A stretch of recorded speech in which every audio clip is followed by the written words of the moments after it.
Hello everyone, welcome back to the new video. जैसा कि आप सबको पता है कि हमने अपनी जो एनसीईआरटी कॉलिंग की सीरीज़ है उसे स्टार्ट करा एंड आज है 1 जून एंड आज है हमारा पहला लेक्चर ये एनसीईआरटी सीरीज़ का, जिसमें हम लोग कवर करने जा रहे हैं क्लास 6 की एनसीईआरटी ज्योग्राफी की का फर्स्ट चैप्टर। ठीक है, फर्स्ट चैप्टर क्या बोलता है। अगर आपको किसी भी तरीके का पीडीएफ चाहिए तो you can join our Telegram channel, जिसका लिंक डिस्क्रिप्शन बॉक्स में भी है एंड कमेंट्स में भी मैंने पिन कर दिया। ये वाली बुक आपके पास होनी चाहिए एंड अगर आपके पास ये वाली बुक नहीं है तो आपके पास होना चाहिए एक A4 पेपर या फिर कोई डायरी जिसमें आप इसका नोट्स बनाएंगे शॉर्ट नोट्स फॉर्मेट में, क्योंकि ये आपके लिए इंपॉर्टेंट है for your UPSC exam prelims as well as for the mains and PCS के भी। अगर आप यूपीएससी के लिए तैयारी करें, यूपी पीसीएस के लिए मतलब और भी अदर स्टेट पीसीएस के लिए, तो आप रेफ़र कर सकते हैं ये सारी बुक्स को, क्योंकि ये आपका कंसेप्ट क्लियर करती हैं। ठीक है, ये आपका बेस बनाती हैं, क्योंकि आप अभी तो एस्पिरेंट्स हैं पर आप आगे आने वाले ऑफिसर्स ही हैं। ठीक है, तो आपका कंसेप्ट थोड़ा सा क्लियर होना चाहिए एंड 2026 में अगर आप एग्ज़ाम देने जा रहे हैं 2027 में, तो एनसीईआरटीज़ आपको एक प्रॉपर बेस बना करके देंगी। आप सब्सक्राइब कर सकते हैं चैनल को, शेयर कर सकते हैं अपने फ्रेंड्स के साथ ये वीडियो को एंड लाइक कर सकते हैं एंड कमेंट में अपना फीडबैक मुझे ज़रूर बता करके जा सकते हैं। एट द एंड आपको प्रैक्टिस क्या करने हैं, अपनी एमसीक्यूज़ मतलब जो मल्टीपल चॉइस क्वेश्चंस होते हैं वो, और प्रीवियस ईयर क्वेश्चन जो भी ज्योग्राफी से एनसीईआरटी से पूछे गए। ये आपको कैसे पता चलेगा? ये आपको पता चलेगा जब आप प्रीवियस ईयर क्वेश्चन सॉल्व कर रहे होंगे, आप ये बुक पढ़ लेंगे तब आपको समझ आ जाएगा अच्छा ये क्वेश्चन तो यहाँ से पूछा गया है। ठीक है, तो ये बुक आपको मार्केट में खरीदने जाएंगे तो 65 रुपीज़ की मिल जाएगी। खरीदना क्यों है, डाउनलोड कर लीजिए। आप लोग डाउनलोड नहीं कर सकते, मैं टेलीग्राम पे आपको सेंड कर दूंगी, नहीं तो वेबसाइट से आप इजीली डाउनलोड कर सकते हैं। डेली ये क्लासेस आपको 6 PM पे यूट्यूब चैनल पे free of cost he provide करी जाएंगी। ठीक है, चलिए पहले चैप्टर की तरफ बढ़ते हैं अपना एंड देखते हैं कि पहला चैप्टर हमारा हमसे क्या बात कर रहा है। तो द फर्स्ट चैप्टर आज हमारा पहला सेशन है, पहला लेक्चर है इस सीरीज़ का। तो अपने भगवान का नाम लेंगे और अपना सीरीज़ स्टार्ट करेंगे।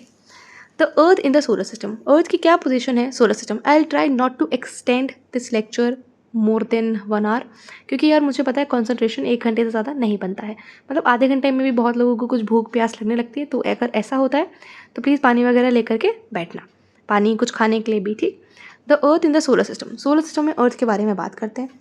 पॉइंट टू पॉइंट ज़्यादा नहीं करेंगे हम लोग, सिर्फ जो इंपॉर्टेंट कीवर्ड्स हैं वो यहाँ से उठाएंगे, बाकी सब छोड़ देंगे पीछे। पहला पैराग्राफ जो है वो बात कर रहा है कि अगर आप रात में देखो, ठीक है, या सनसेट के टाइम पे देखो, तो आपको कुछ चमकता हुआ नज़र आता है। ऐसा लगता है कि कुछ डायमंड्स है स्काई में, कहीं लिखा होगा हाँ कि कुछ डायमंड्स हैं स्काई में। ठीक, but they are actually not diamonds, they are stars. हमें पता है, हम लोग पढ़े लिखे बच्चे हैं, they are not actually diamond, they are stars जो ट्विंकल कर रहे होते हैं स्काई में। ठीक, अब क्या बात है आगे। इन ब्राइट ऑब्जेक्ट के साथ ही तुम्हें और क्या देखने को मिलेगा, तुम्हें मून देखने को मिलेगा। क्या देखने को मिलेगा? मून देखने को मिलेगा मोस्ट ऑफ द डेज में। ठीक है, अमावस्या वाले दिन आपको मून नहीं देखने को मिलता है बस। ठीक है, कभी आपको अलग अलग शेप से मून देखने को मिलता है, कभी हाफ मून, कभी क्रेसेंट शेप का मून। ठीक है, अब यहाँ पे एक बात लिखी गई है कि जो फुल मून जब आपको दिखाई देता है ना, तो उसको हम लोग पूर्णिमा बोलते हैं। सिंपल बात है, आपको पता हो कि आसान आसान भाषा में कि हाँ भाई फुल मून है, पूरा मून दिख रहा है तो पूर्णिमा ही होगी, पूर्णमासी कहते हैं। ठीक है, और जब हमें न्यू मून होता है ना तो वो अमावस्या होती है। ठीक है, फुल मून के बाद ही, फुल मून जब होता है उसके बाद ही आपको देखने को मिलता है नेक्स्ट डे। ठीक है, फोर्टनाइट लेटर, उसी की रात के बाद ही आपको देखने को मिलता है अमावस्या वाला दिन, जब आपको मून देखने को नहीं मिलता है, क्योंकि वो एक नया मून वाला दिन होता है। ठीक है, तो अमावस्या होती है, आपको मून नहीं देखने को मिलता है। ठीक, अब क्या है इसमें बात क्या करी गई है आगे। On this day you can watch the night sky best. Clear night होती है, क्लियर स्काई होता है, कोई प्रॉब्लम नहीं होती है, नॉर्मल होता है, नॉर्मल बात है ये। इतना बात समझ आ गया कि फुल मून को पूर्णिमा बोलते हैं, न्यू मून को अमावस्या भी कह सकते हैं। ठीक, सिंपल, ज़्यादा कुछ नहीं है, इंपॉर्टेंट बातें लेनी है हमें बस यहाँ से। ठीक, अब ऐसा सोचते हो कि यार तुम, हम जो मून को है वो हम डे टाइम में क्यों नहीं देख पाते, और भी ऑब्जेक्ट्स को जो चमकते हुए दिखते हैं डे टाइम में क्यों नहीं देख पाते। अब ऐसा क्यों होता है, तुमने भी कभी सोचा कि यार ये जो तारे हैं, ये जो मून है, हमें सिर्फ और सिर्फ रात में क्यों दिखाई देता है, हमें दिन में क्यों नहीं दिखाई देता। अब तुम्हें सोच रही हो कि मैं तुम्हें ऐसे बच्चों वाली बातें क्यों बता रही हूँ। बेस बनाना है यार, बेस ऐसे ही बनता है जब आप बच्चे की तरह आसान भाषा में समझोगे। ठीक है, डायरेक्टली आपको मैं 11th क्लास के एनसीईआरटी पे लेके चली जाऊँ एंड मैं समझाऊँ कि बिग बैंग थ्योरी एवरीथिंग, नहीं आता ना, थोड़ा बेस बना करके चलो। ठीक, अब ऐसा क्यों होता है? इसलिए होता है, आपको दिन में ये चांद तारे क्यों नहीं दिखते हैं, क्योंकि जो सन की जो रोशनी होती है ना वो बहुत ही ब्राइट लाइट होती है और वो अलाउ नहीं करती है कि जो दिन में ये सारी चीज़ें आपको विजिबल हो पाए। ठीक है, जो सन की ब्राइट लाइट होती है ना वो विजिबल नहीं होने देती मून को और स्टार्स को। ठीक है, अब ये जो सन है, मून है, जो भी ऑब्जेक्ट्स हैं, ठीक, जो शाइन करते हैं, आपको रात में दिखते हैं, इन सबको सेलेस्टियल बॉडीज़ बोलते हैं। इतना याद रखना, सेलेस्टियल बॉडीज़ नाम का एक शब्द है। सेलेस्टियल बॉडीज़ में क्या क्या आता है, देखो आपका सन आएगा, आपका मून आएगा, और जो भी ऑब्जेक्ट शाइन कर रहे होते हैं नाइट के टाइम में, उन्हें सारे ही हम लोग क्या कह सकते हैं, सेलेस्टियल बॉडीज़। तो अगर नोट्स बना रहे हो तो लिखो सेलेस्टियल बॉडीज़, अच्छा नोट्स बन जाएगा आपके एनसीईआरटी का। सेलेस्टियल बॉडीज़ और लिख दो सन मून और जो भी ऑब्जेक्ट शाइन करते हैं वो सब सेलेस्टियल बॉडीज़ है। ऐसे ही बनता है नोट्स। ये सब नहीं लिखना तुम्हें, ऊपर का कुछ भी नहीं लिखना नोट्स में, बस सुन लो, ठीक। कुछ सेलेस्टियल बॉडीज़, आगे क्या बोल रहा है कि कुछ सेलेस्टियल बॉडीज़ जो हैं वो बहुत ही बड़ी होती हैं और गर्म भी होती हैं, हॉट होती हैं, ठीक है, क्योंकि सन भी तो हमारी सेलेस्टियल बॉडी ही तो है। Venus is the hottest planet, celestial body, planets, moons, sun, ये सारी सेलेस्टियल बॉडीज़ हैं, ठीक है। और ये गैसेस से बनी होती है। मून क्या है हमारा, गैसेस से तो बना, हाइड्रोजन और हीलियम, ठीक है। इनके पास अपनी खुद की हीट होती है और लाइट होती है, ठीक है, जो ये एमिट करते हैं लार्ज अमाउंट में। सिंपल, ठीक है। कुछ इसमें से ऐसी होती है सेलेस्टियल बॉडीज़, जैसे प्लैनेट्स होती हैं, उनकी खुद की लाइट नहीं होती है, आगे चल के हम सारी बातें पढ़ेंगे, ठीक है। बट कुछ सेलेस्टियल बॉडीज़ ऐसी होती है जिनकी खुद की लाइट होती है, ठीक है, खुद की हीट होती है, और ये लार्ज अमाउंट में इसको एमिट भी करते हैं। इनको हम लोग स्टार्स बोलते हैं। क्या बोलते हैं, स्टार, क्योंकि हमें पता है कि सन जो है वो एक स्टार है। सन क्या है, सन एक स्टार है, ठीक है। और जो रात में तारे जो हम देखते हैं वो भी तो बेसिकली सिमिलर ही हैं सन से, ठीक है। जो ट्विंकलिंग स्टार्स हमें दिखते हैं, जो रात में दिखते हैं, वो सिमिलर है सन से, प्रोसेस सेम ही चल रहा है, ठीक। क्योंकि हमें ऐसा क्यों दिखता है, हमें इतने छोटे दिखते हैं इतनी दूर से, क्योंकि मतलब इतने दूर हैं हम लोग, इसीलिए वो हमें छोटे दिखते हैं, इतना याद रखना, ठीक है। कि जो तारे वगैरह हैं वो हमसे बहुत मिलियन किलोमीटर्स दूर हैं, अवे हैं, इसीलिए वो हमें इतने छोटे दिखते हैं, ठीक। Moving on to the next page. अब भाई देखो क्या बोल रहे हैं कि एरोप्लेन जो होता है वो हमें जब इतने ऊपर दिखते हैं तो इतना भाई छोटा ही दिखेगा ना, ऑब्वियस बात है। जब हम प्लेन में ट्रैवल कर रहे होते हैं तो हम नीचे देखते हैं कितनी छोटी छोटी जो कार्स ट्रैवल कर रही होती है, माचिस की डब्बी जैसी दिखती हैं वो, ठीक है। अब जो बात इंपॉर्टेंट है वो आने वाली है, कॉन्स्टलेशंस क्या होते हैं। बेसिकली कॉन्स्टलेशंस, रात में जो तारे होते हैं जब वो कोई पैटर्न शो करते हैं, ठीक है, तो उन्हें कॉन्स्टलेशन बोलते हैं, ठीक है। जब भी कोई डिफरेंट ग्रुप ऑफ स्टार्स कोई भी एक पैटर्न शो करता है उसको हम लोग कॉन्स्टलेशंस कहते हैं, ठीक है। कॉन्स्टलेशन एक शब्द है तारों को लेकर के, जब भी वो एक डिफरेंट पैटर्न शो करते हैं, जैसे कि उर्सा मेजर, या फिर जैसे बिग बियर कह सकते हैं, सप्तऋषि भी आप देखोगे, ठीक है। कोई भी एक रिकॉग्नाइजेबल जो होता है ना, जो पैटर्न होता है, अगर उसे शो कर रहे होते हैं तारे, स्टार्स बनाते हैं, तो उसे कॉन्स्टलेशन कह सकते हैं, ठीक। आपने भी कभी देखा होगा रात में, अब तो आप लोग कहाँ छत पे सोते होगे, ठीक है, बट अगर जब भी गाँव में जाते हैं छत पे सोते हैं तब हम देखते हैं, ऐसे रिकॉग्नाइज कर पाते हैं कुछ पैटर्न को, वही होते हैं ये, ठीक। इतनी बातें याद रखना है बस, दैट्स इट। पॉल्यूशन की वजह से अब तो बहुत सारी चीज़ें नहीं दिखती हैं। ये देखो एक लड़की है, ये यहाँ पे, ये एक लड़की है, ये नॉर्थ स्टार को देख रही है। ध्रुव तारा भी कहते हैं इसे, पोल स्टार भी कह सकते हैं, ठीक है। पोल की तरफ इंडिकेट करता है, बेसिकली पोल को इंडिकेट करता है। पुराने ज़माने में लोग डायरेक्शन का, नेविगेशन में बहुत यूज़ होते हैं ये सब स्टार्स, ठीक है। अब देख लो एंशिएंट टाइम से बता रहा है, हमें क्यों क्या जानना है एंशिएंट टाइम से, बस इतना हमें पता होना चाहिए कि हाँ भाई नॉर्थ स्टार को ही बेसिकली जो नॉर्थ स्टार होता है वो इंडिकेट करता है नॉर्थ डायरेक्शन को, और इसको ही हम लोग पोल स्टार भी बोलते हैं, दैट्स इट। और ये बहुत स्टिल रहता है, ये स्टिल रहता है, ठीक है। ये अपनी पोजीशन नहीं चेंज करता। जो नॉर्थ स्टार होता है या पोल स्टार होता है, ये स्टिल होता है और सेम पोजीशन में रहता है और पोजीशन नहीं चेंज करता अपनी, स्टैटिक रहता है, ठीक। और सप्तऋषि की हेल्प से बेसिकली हम पोल स्टार को लोकेट कर सकते हैं, ठीक। ये बंदी कर रही है, देखो ये देखो सप्तऋषि दिख रहा है आपको, ये 1 2 3 4 5 6 7, ये सप्तऋषि है, ऐसे करके ऐसे पैटर्न बना रहा है। और ये जो लास्ट आ रहा है ये इधर पोल स्टार की तरफ इंडिकेट कर रहा है, तो सप्तऋषि की हेल्प से हम पोल स्टार तक पहुंच सकते हैं, सिंपल, ठीक। यहाँ तक बात समझ आ गई होगी आपको। अब बात करते हैं हम लोग प्लैनेट्स के बारे में। कुछ सेलेस्टियल बॉडीज़, ये बोल रही है बुक, कि ऐसे होते हैं जिनकी खुद की हीट और लाइट नहीं होती है, जैसे कि हमारी अर्थ की खुद की हीट और लाइट नहीं है, ठीक। और ये बेसिकली इनको हम लोग प्लैनेट्स के नाम से जानते हैं, ठीक है। इनको ही प्लैनेट बोलते हैं। जो प्लैनेट है वो ग्रीक वर्ड से आता है प्लैनेटाई। क्या है, ग्रीक वर्ड से आता है प्लैनेटाई। प्लैनेटाई का मतलब होता है वॉन्डरर्स, जो घूम रहे होते हैं। बेसिकली प्लैनेट का काम क्या होता है, प्लैनेट का काम क्या है, प्लैनेट का काम है आपके सन के अराउंड रिवॉल्व करना, अपनी एक्सिस पे भी रोटेट करना, रिवॉल्व करना सन के अराउंड, ये प्लैनेट का काम होता है। तो वॉन्डरर ही तो है प्लैनेट, ठीक है। जो अर्थ होती है जिसमें हम लोग रहते हैं वो भी तो एक प्लैनेट है, simple. I think by getting my point, ठीक है। It gets all its heat, light, कुछ भी कह लो, अर्थ का सब चीज़ कहाँ से मिलता है, हमें सन से मिलता है, ठीक है। कुछ भी अगर अर्थ को चाहिए, अर्थ को चाहे लाइट चाहिए, अर्थ को चाहे हीट चाहिए, तो वो कहाँ से मिलता है? सन से ही अर्थ को मिलता है, चाहे हीट हो चाहे लाइट हो। तो गॉडफादर कौन है? सन है। गॉडफादर कौन है? सन है। और वही हमारा नियरेस्ट स्टार भी है। ठीक है, नियरेस्ट स्टार भी हमारा कौन है? हमारा मीन्स अर्थ का वो है सन। ठीक, बहुत डिस्टेंस पे है, ग्रेट डिस्टेंस पे है। ठीक है, बस इतना याद रख लेना। अब भी देख लो, मून क्या है भाई हमारा? सन अगर हमारा गॉड फादर है, ठीक है, तो मून हमारा क्या है? मून हमारी सैटेलाइट है। हमने नहीं भेजा है इसे, आर्टिफिशियल सैटेलाइट नहीं है, ये नेचुरल सैटेलाइट है। ठीक है, और अर्थ की एक ही नेचुरल सैटेलाइट है जो है मून। वैसे तो हम लोग बहुत सारी सैटेलाइट्स भेजते रहते हैं, कोई नेटवर्क के लिए, कोई बहुत सारी चीज़ों के लिए, ठीक, रिसर्च के लिए, बट हमारी नेचुरल सैटेलाइट है मून। अब जो मून है, जैसे कि सपोज ये सन है, तो इसके अराउंड रिवॉल्व कर रही है अर्थ। ये सन है, इसे बड़ा सा बना दिया बट कोई बात नहीं। अब अर्थ के अराउंड भी रिवॉल्व कर रहा है कौन? मून। ठीक है, यहीं पे ये बात यहीं पे लिखी है कि मून जो है वो सैटेलाइट है अर्थ की। ठीक है, और ये कंपेनियन है, हमारी अर्थ का दोस्त है। गॉड फादर कौन है? हमारा सन। दोस्त कौन है? हमारा मून। और ये रिवॉल्व करता है हमारे अराउंड बेसिकली। ठीक है, जैसे कि अर्थ करती है सन के अराउंड। किसी के भाई एक मून होते हैं, ठीक, किसी के 10 मून होते हैं, 88 मून्स भी होते हैं किसी के, बहुत सारे। सैटर्न के कितने मून है तुम बताना, न्यूज़ में था सैटर्न। ठीक है, चलो अब बारी आती है सोलर सिस्टम की।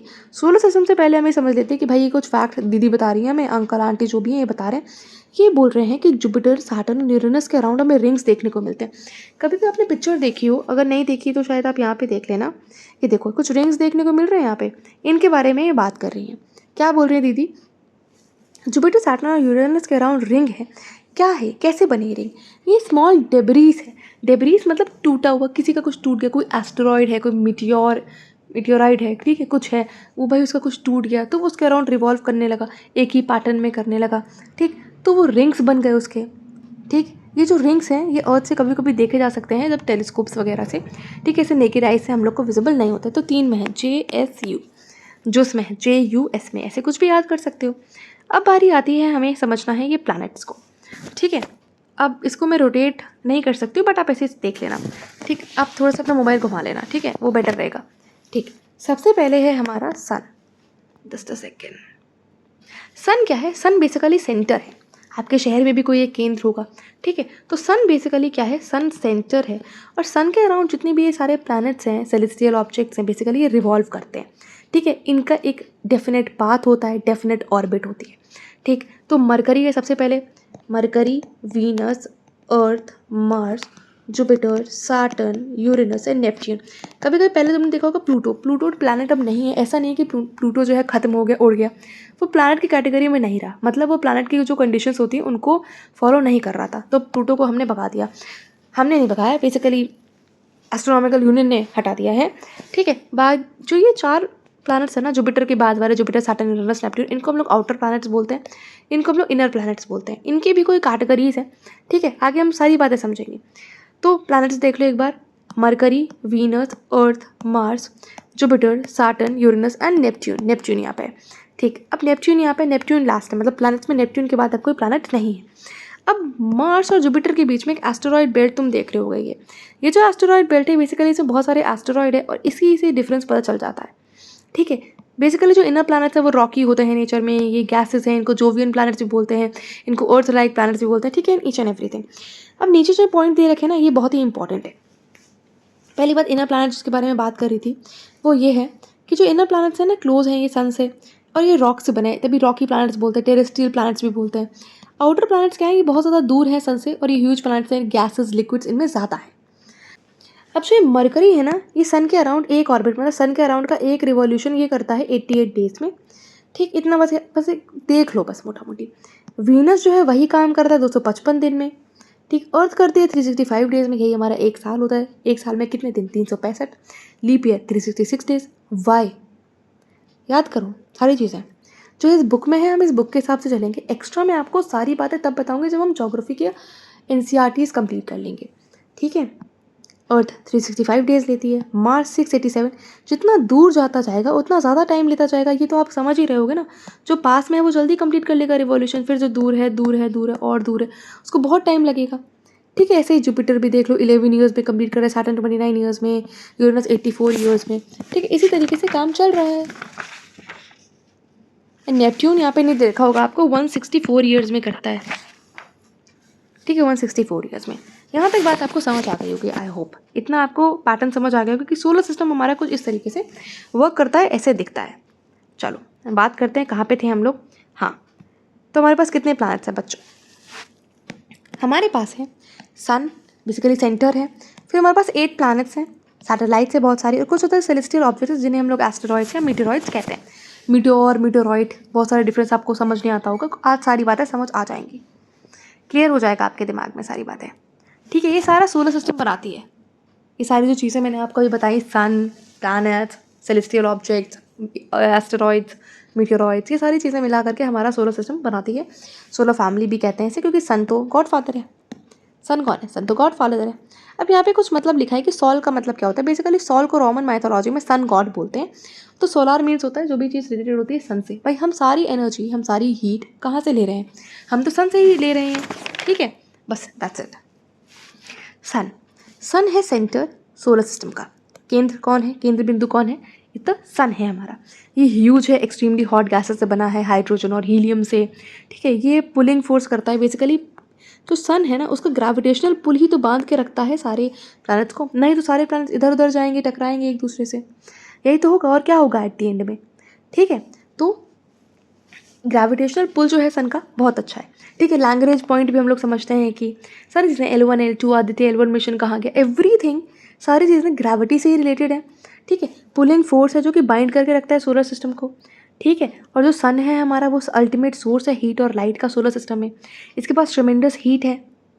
ठीक है, एंड हमें इतनी ज़्यादा नहीं पता चलती है क्योंकि वो हमसे बहुत दूर है। सन 150 मिलियन किलोमीटर्स अवे है अर्थ से। कितना? 150 मिलियन किलोमीटर्स अवे। ठीक, अब प्लैनेट्स के बारे में बात कर लेते हैं।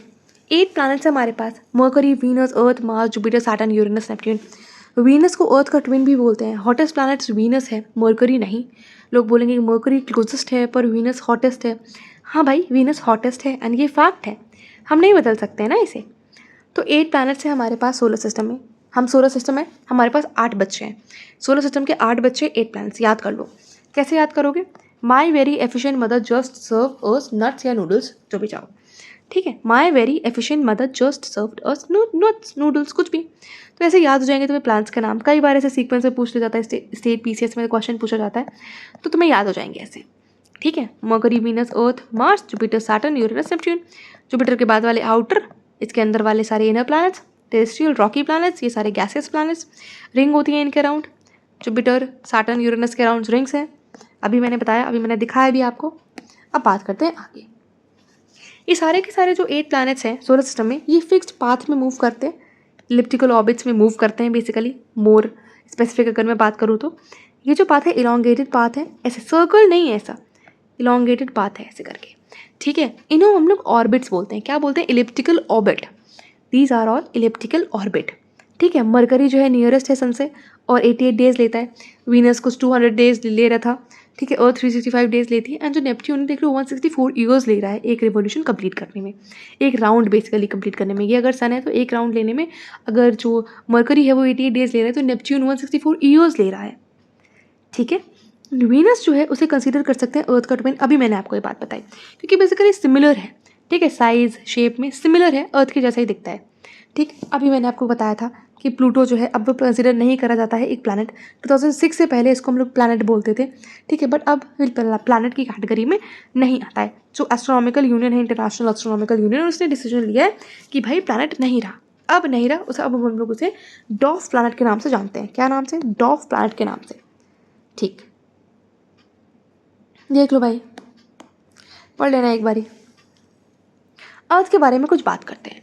अर्थ के बारे में कुछ इंपॉर्टेंट बात करते हैं। अर्थ क्या कह रही है हमसे? बेसिकली जो अर्थ है वो एक थर्ड नियरेस्ट प्लैनेट है सन से। मरकरी, वीनस, अर्थ। क्या है? मरकरी, वीनस, अर्थ, तो थर्ड हुई ना। ठीक, इन साइज में भी, और फिफ्थ है लार्जेस्ट साइज में। बेसिकली डिस्टेंस में बात करूँ तो थर्ड है, पर साइज वाइज बात करूँ तो फिफ्थ है। दोनों ऑड नंबर्स में ही है। ठीक है, थर्ड है डिस्टेंस वाइज, मतलब मरकरी, वीनस, अर्थ थर्ड है, साइज वाइज फिफ्थ है। साइज वाइज कितना है, 5th है अर्थ। ये बेसिकली फ्लैटेंड है थोड़ा सा पोल से, एक सर्कल नहीं है हमारी अर्थ थोड़ा सा फ्लैट है पोल से, ठीक है, फ्लैटेंड है पोल से। इस शेप को हम लोग जियोइड शेप बोलते हैं। जब मैं ऑफलाइन बच्चों को बताती हूँ तो बताती हूँ कि भाई ब्रेनस्टॉर्म करो, अर्थ लिख दिया मैंने, अगर मैंने तुम्हें अर्थ बोला तो तुम्हें अर्थ के बारे में जो भी चीज़ें याद आ रही है ना वो लिखो। Latitude, longitude, geoid shape, elliptical orbit, tilted orbit, कुछ भी लिखो, टिल्टेड एक्सिस पे कुछ भी लिखो, ठीक है। तो ऐसे आगे मैं तुमसे भी कराऊंगी ये काम कि भाई तुम भी लिखो, कुछ भी लिखो, ब्रेनस्टॉर्म करो चीज़ों को, जो भी याद आ रहा है तुम्हें अर्थ से रिलेटेड या किसी भी टॉपिक पे जो भी मैं बोल दूँ, एक ब्लैंक पेपर लो और लिखना चालू कर दो, ठीक है। जियोइड शेप, जियोइड मतलब होता है अर्थ लाइक, क्योंकि अब जियोइड शेप है, एग्जैक्ट सर्कल नहीं है हमारी अर्थ, फ्लैटेंड है पोल से, ठीक। तभी तो हमारी जो रेज वगैरह होती हैं उसके डिफरेंस आता है, ठीक। अब देख लो, लाइफ सपोर्ट करती है, ओनली प्लैनेट है, क्या है, ओनली प्लैनेट है जो कि लाइफ सपोर्ट करता है, अर्थ है हमारी, ठीक है। ज़्यादा गर्म नहीं है, ज़्यादा ठंडी भी नहीं है, टेम्परेचर अच्छा है, तभी तो हम सर्वाइव कर पाए हैं यहाँ पे। वाटर की अवेलेबिलिटी, एयर की अवेलेबिलिटी, बेसिकली हाइड्रोस्फीयर, एटमॉस्फेयर की अवेलेबिलिटी अगर मैं बात करूँ, तब जाकर के लिथोस्फीयर, तभी तो बायोस्फीयर बनता है, ठीक है। यही सारी चीज़ें तो असेंशियल है हमारे सर्वाइवल के लिए, ठीक है। लाइफ सपोर्टिंग एलिमेंट्स है अर्थ के पास, जैसे कि ऑक्सीजन। इन्हीं सारी रीजंस की वजह से एक यूनिक प्लैनेट बन जाती है हमारी अर्थ पूरे सोलर सिस्टम में। I think you got my point. Earth को हम लोग ब्लू प्लैनेट भी बोलते हैं क्योंकि 70% अर्थ के पास पानी है। आउटर स्पेस से जो अर्थ है वो ब्लू दिखती है, ठीक। 2/3 ऑफ जो सर्फेस है अर्थ का वो पानी से भरा हुआ है, 70% पानी है हमारे पास, ब्लू प्लैनेट बोलते हैं इसे। तो बस ये सारी चीज़ें। एक पॉइंट यहाँ पे है कि जो लाइट है वो 3 लाख किलोमीटर पर सेकेंड की रफ्तार से ट्रैवल करती है, इतना याद रख लेना। अब जो दूसरी बात याद रखनी है वो ये है कि जो स्पीड ऑफ लाइट है वो सन से अर्थ तक आने में 8 मिनट्स लेती है। कितना? 8 मिनट्स लेती है, अबाउट 8 मिनट्स लेती है। मोर स्पेसिफिक अगर किसी को पता है तो कमेंट में बता देना। कुछ एक और फैक्ट देख लेते हैं कि नील आर्मस्ट्रॉन्ग जो थे वो फर्स्ट मैन थे जिन्होंने स्टेप करा था मून के सरफेस पे। कब? 21 जुलाई 1969। बिल्कुल भी इंपॉर्टेंट नहीं है आपके एग्जाम के लिए, बट इतना याद रख लेना। फर्स्ट मैन जिन्होंने जो है स्टेप करा सरफेस ऑफ द मून पे वो थे Neil Armstrong. Coming on to the moon. अब मून के बारे में बात कर ली है तो मून से कुछ बात ही कर लेते हैं, मून के बारे में कुछ बात कर लेते हैं। आई मीन मून जो है हमारी ओनली सैटेलाइट है। क्या है? सैटेलाइट है, नेचुरल सैटेलाइट है, ठीक है। इसका डायमीटर जो है बेसिकली 1/4 है अर्थ से, काफ़ी छोटा है मून जो है अर्थ के साइज़ में। स्पेस से देखते हैं तो मून कुछ इस तरह दिखता है, चंदा मामा आपका प्यारा, ठीक है। ये मतलब हमें बड़ा इसलिए दिखता है क्योंकि ये बहुत पास है अर्थ से, ठीक है। बिग दिखता है क्योंकि पास में है अर्थ से। कभी कभी आप इसे ब्लडी मून देखते हो, आपको कभी कभी आपको मून बहुत ही बड़ा दिखाई देता है, रेड दिखाई देता है, कभी ब्लू दिखाई देता है, सारा खेल रिफ्लेक्शन का है, ठीक है। और ये नियरर है, हमारी अर्थ से काफ़ी पास में है। अबाउट ये 3,84,400 किलोमीटर अवे है हमसे। अरे बिल्कुल पास में ही है, नहीं बहुत दूर तो है, but as compare to like और चीज़ें थोड़ा पास है हमसे, इसीलिए थोड़ा बड़ा दिखाई देता है, ठीक है। कंपेयर कर लो भाई, 150 कितना था, कितना बताया था मिलियन किलोमीटर, और यहाँ देख लो 3,84,400 किलोमीटर अवे है ये हमसे, ठीक है। जो मून है वो अर्थ के अराउंड जब रिवॉल्व करता है, बेसिकली अर्थ के अराउंड रिवॉल्व करता है, 27 डेज लेता है। इस बुक में क्या लिखा है? 27 डेज लेता है exactly. It takes exactly the same time to complete one spin. यहाँ पे बात यह आती है कि जो मून है ना उसको हमें बेसिकली हम ह्यूमंस को उसका जो सर्फेस है वो एक ही सर्फेस दिखाई देता है। अब ऐसा क्यों है? क्योंकि मून को 27 दिन लगते हैं रिवॉल्व करने में अर्थ के अराउंड, और वो 27 दिन में ही रोटेट कर जाता है अपनी एक्सिस पे। अपनी एक्सिस पे भी 27 डेज में ही वो रोटेट भी कर जाता है, और 27 डेज ही लगते हैं उसे रिवॉल्व करने के अर्थ के अराउंड। तो भाई एक ही साइड दिखेगा, हमें विजिबल होगा, ठीक है। यही बात यहाँ पे, only one side of the moon is visible to us on the earth, ठीक है। हमें को ऐसे ही दिखता है, मून एक ही साइड दिखती है हमें विजिबल, ठीक है। इसके पास भाई कोई फेवरेबल कंडीशंस नहीं है, मून के पास कोई फेवरेबल कंडीशंस नहीं है कि यहाँ पे जो है लाइफ पॉसिबल हो पाए, ठीक। अब आपको कुछ देकर आइस कैप्स में दिख रही हैं, आपको वाटर मिलने की संभावना हो रही है ऐसी, बट वो तो काफ़ी बाद में पता चलेगा कि कैसे पॉसिबल हो पाएगी लाइफ वहाँ पे। वाटर भी नहीं है वहाँ पे, एयर भी नहीं है, ठीक है। माउंटेन्स हैं, क्या है? माउंटेन्स है। अभी देख लो हमारे मिशन जो जाते हैं, चंद्रयान 3 गया हमारा, ठीक है, साउथ पोल पे गया, ठीक। बोगुस्लावस्की क्रेटर भी है मून पे। कुछ एडिशनल पॉइंट्स बता देती हूँ यार, क्यों ही आगे के लिए रखना। माउंटेन्स है वहाँ पे, अभी पिक्चर के बारे में बात, माउंटेन्स हैं, प्लेन्स हैं, डिप्रेशंस बने हुए हैं, क्रेटर हैं बेसिकली, ठीक है। यही तो जो क्रेटर्स है ना, जो डिप्रेशंस है ना जो मून पे, ठीक, यही जो है शैडो क्रिएट करते हैं। क्या क्रिएट करते हैं? शैडो। मून की शैडो में कई बार ना मून पे अलग अलग तरीके की चीज़ें दिखाई देती है, तो वो ये क्रेटर्स ही हैं बेसिकली, ठीक। कभी कभी ऑब्जर्व करना, कभी आप निकल जाना रास्ते में, देखना मून को, ठीक। यहाँ पे एक बात लिखी गई है, सैटेलाइट क्या होती है? बेसिकली सैटेलाइट भी एक सेलेस्टियल बॉडी ही है जो कि मूव करती है प्लैनेट्स के अराउंड, सेम मैनर में जैसे कि प्लैनेट्स मूव करते हैं सन के अराउंड, मून, अर्थ, सन, ठीक। ह्यूमन मेड सैटेलाइट्स भी होते हैं, बेसिकली ये आर्टिफिशियल बॉडीज़ होती हैं, साइंटिस्ट वगैरह बनाते हैं, हमारा इसरो बनाता है, नासा बनाते हैं, ये कम्युनिकेशन वगैरह के लिए यूज़ होती है, रिसर्च के लिए यूज़ होती हैं, रॉकेट इनको ले करके जाता है, ठीक है। अपना PSLV, GSLV, ये सारे क्या है? रॉकेट ही तो है ये, ठीक है। क्या लेकर के जाते हैं? पेलोड्स लेकर के जाते हैं, क्या सैटेलाइट होती हैं। सैटेलाइट के नाम दिए हैं, इनसैट, IRS, एड्यूसेट, ये सब क्या है? इंडियन सैटेलाइट्स हैं जो कि स्पेस में गई हैं, ठीक। सैटेलाइट आगे चली जाती है, ये जो बेसिकली रॉकेट्स होते हैं उनका जो पार्ट है वो पीछे रह जाते हैं। रॉकेट सब कवर करेंगे, सारी चीज़ें करेंगे, वी विल डू। अब एस्टेरॉइड के बारे में बात करें। एस्टेरॉइड बेसिकली अगर हम स्टार्स, प्लैनेट, सैटेलाइट्स को हटा दें, ये न्यूमरस टाइनी बॉडीज़ होती हैं जो कि मूव करती हैं सन के अराउंड, ठीक है। न्यूमरस छोटी छोटी बॉडी हैं जो कि सन के अराउंड रिवॉल्व करती हैं, इनको बोलते हैं एस्टेरॉइड, ठीक है। ये आपको सबसे ज़्यादा मार्स और जुपिटर के बीच में भी मिलती हैं, ठीक है। मार्स और जुपिटर के बीच में एक एस्टेरॉइड बेल्ट मिलती है, क्या कहते हैं? Asteroid belt. नोट बना रहे हो तो ऐसे ही बनाना, पूरा नहीं लिखना है, नोट बनाना है, ऐसे ही बनाना है। एस्टेरॉइड बेल्ट मिलती है मार्स और जुपिटर के बीच में, ठीक। बस कि कुछ भी टूटे हुए पार्ट्स हो सकते हैं किसी प्लैनेट के, जब भी यूनिवर्स बन रहा था तब के पार्ट हो सकते हैं, ऐसे ही माना जाता है, काफ़ी सालों पुरानी बात है ये, ठीक। बेसिकली रिवॉल्व करते हैं सन के अराउंड, उसी मैनर में जैसे कि प्लैनेट्स रिवॉल्व करते हैं सन के अराउंड, ठीक। समझ आ गया आपको? आई होप समझ आ रहा होगा अभी तक। थोड़ा सा और बचा है, थोड़ा सा पेशेंस बना करके रखो यार, जल्दी खत्म हो जाएगा हमारा जो है, एक आधे घंटे 45 मिनट में खत्म हो रहा है, कोई टेंशन की बात नहीं है, ठीक। सन के अराउंड रिवॉल्व करते हैं भाई, कभी कभी इधर उधर भटक जाते हैं, ये भी याद रखना। प्लैनेट्स नहीं भटकते हैं, बट ये जो एस्टेरॉइड्स हैं ये भटकाऊ होते हैं चीज़ें, और ये भटक जाते हैं इधर उधर, ठीक है। तो कभी इधर जा रहे हैं, कभी कभी फिर नासा को मिशन चलाना पड़ता है कि एस्टेरॉइड को हिट करने जा रहे हैं, अर्थ की तरफ आ रहा है, उल्का पिंड सुना होगा आपने, उल्का पिंड धरती की तरफ आ रहा है। अब बात करेंगे सबसे ज़्यादा वो टॉपिक जो कंफ्यूज करता है लोगों को और बहुत ज़्यादा लोगों को समझ में नहीं आता, बस वो 2 मिनट दो मुझे, सारा कन्फ्यूजन तुम्हारा दूर हो जाएगा। सबसे पहले मैं लिखूंगी मीटियोरॉइड, फिर लिखूंगी मीटियोर। ये वैसे मुझे बताना नहीं चाहिए, इस NCERT में नहीं लिखा है ये, बट स्टिल मैं तुम्हें बताऊंगी यहाँ पे, मीटियोरॉइड,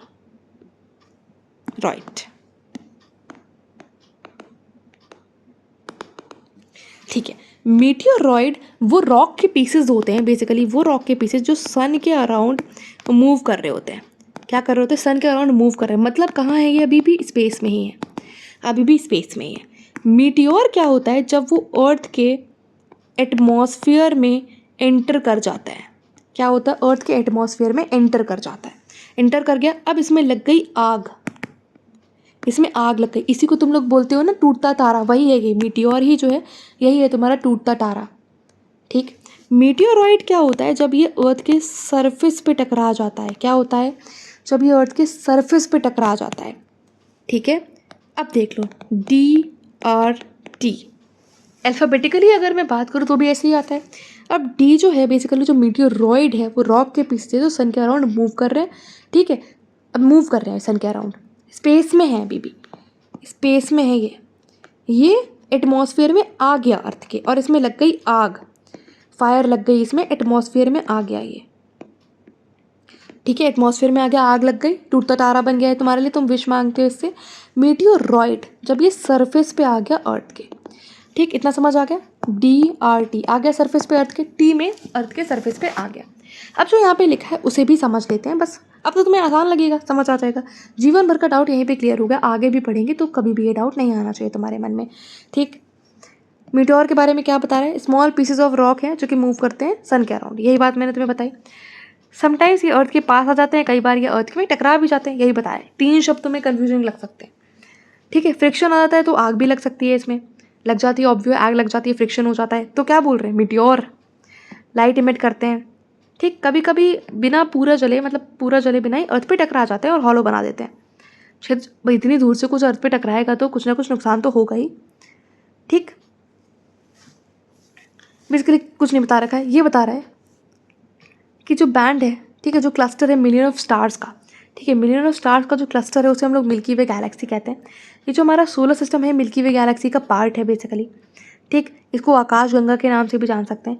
बेसिकली जो गैलेक्सी है ये ह्यूज सिस्टम है, बिलियंस ऑफ स्टार्स का, क्लाउड्स का, डस्ट और गैसेस का।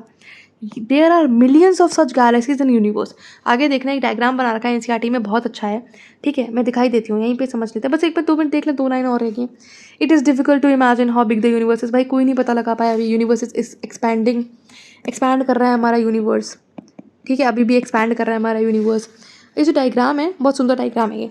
अर्थ, ये रही हमारी अर्थ में, के बाद आता है सोलर सिस्टम, सोलर सिस्टम के बाद आता है मिल्की वे गैलेक्सी, यूनिवर्स, फिर उसके बाद आता है यूनिवर्स। मतलब यूनिवर्स सबसे बड़ा है, ठीक है, यूनिवर्स सबसे बड़ा है, मिल्की वे गैलेक्सी यूनिवर्स का हिस्सा है, सोलर सिस्टम मिल्की वे गैलेक्सी का हिस्सा है तो वो यूनिवर्स का भी हिस्सा है, अर्थ सोलर सिस्टम का हिस्सा है, मिल्की वे गैलेक्सी का हिस्सा है और यूनिवर्स का भी हिस्सा है, ठीक है। इतना समझ आ के वेन डायग्राम वगैरह तुम लोग सब समझते ही हो।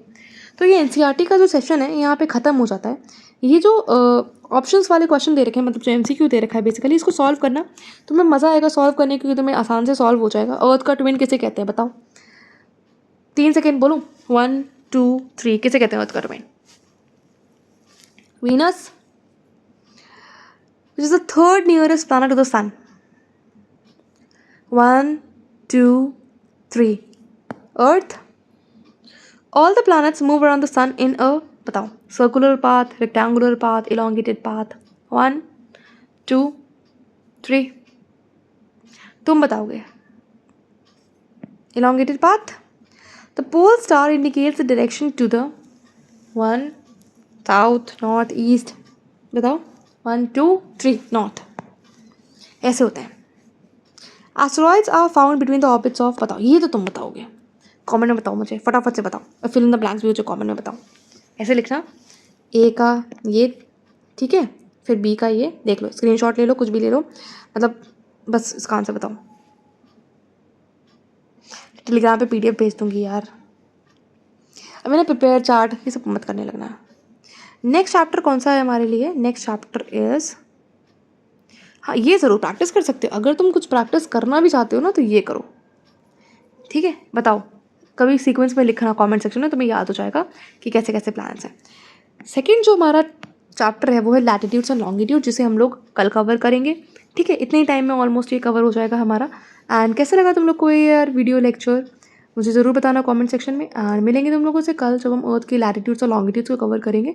चीज़ें तुम्हारी क्लियर होती जाएंगी एंड धीरे धीरे हम लोग आगे बढ़ते जाएंगे। Then we'll cover the 11th class की India physical and India environment, मतलब एंड फिजिकल इन्वायरमेंट वाली बुक, जिसमें हम लोग big bang theory, plate tectonic and everything we are going to cover. ये बेस बनाना इंपॉर्टेंट था मेरे लिए, ठीक है। इंपॉर्टेंट इसलिए था यार, बहुत बच्चों को नहीं होता, एंड सुबह से पढ़ा दूंगी तो ईजी रहेगा आगे के लिए तुम्हारे लिए, ठीक है। All the very best. अच्छा लगा ये वीडियो तो लाइक सब्सक्राइब कर देना चैनल को, मतलब बेसिकली सब्सक्राइब कर देना चैनल को, लाइक कर देना वीडियो को, कमेंट में अपना फीडबैक ज़रूर दे करके जाना मुझे कि कैसा लगा तुम्हें वीडियो। Bye by everybody.